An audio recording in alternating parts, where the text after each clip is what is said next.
നമസ്കാരം പ്രിയപ്പെട്ടവരെ. മൊബൈൽ സ്ക്രീനുകളിലേക്ക് നോക്കിയിരിക്കുന്ന കുട്ടികളാണോ നിങ്ങളുടെ വീട്ടിലുള്ളത്?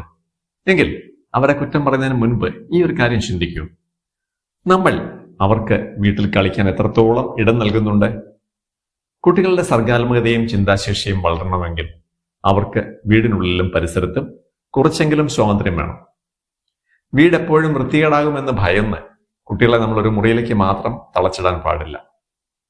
അവർക്ക് വരയ്ക്കാനും എഴുതാനും വീട്ടിലൊരു ചെറിയ ഭിത്തിയോ അല്ലെങ്കിൽ ഒരു ബോർഡോ മാറ്റിവെക്കൂ. വീട്ടു പരിസരത്തെ മണലിലും ചെളിയിലും അവർ കളിക്കട്ടെ. പ്രകൃതിയെ തൊട്ടറിയട്ടെ. ചെറിയ ചെടികൾ നടാനും നനയ്ക്കാനും അവരെ ഒപ്പം കൂട്ടും.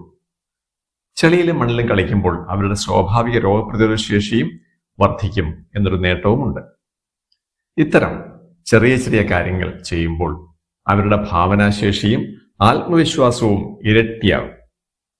കുട്ടികൾക്ക് നമ്മൾ നൽകേണ്ടത് വില കൂടിയ ഗാഡ്ജറ്റുകളല്ല, മറിച്ച് സ്വതന്ത്രമായി ചിന്തിക്കാനും വളരാനുമുള്ള ഇടങ്ങളാണ്. നിങ്ങളുടെ വീട്ടിൽ കുട്ടികൾക്കായി ഇത്തരം ചെറിയ മാറ്റങ്ങൾ വരുത്താൻ നിങ്ങൾ തയ്യാറാണോ? നിങ്ങളുടെ അഭിപ്രായങ്ങൾ കമന്റായി രേഖപ്പെടുത്തൂ. നരകലം ചാനൽ സബ്സ്ക്രൈബ് ചെയ്യാനും മറക്കില്ലേ. നിങ്ങളുടെ ജീവിതത്തിലും പറക്കട്ടെ നല്ല കാലത്തിൻ്റെ പൊൻവെളിച്ചം.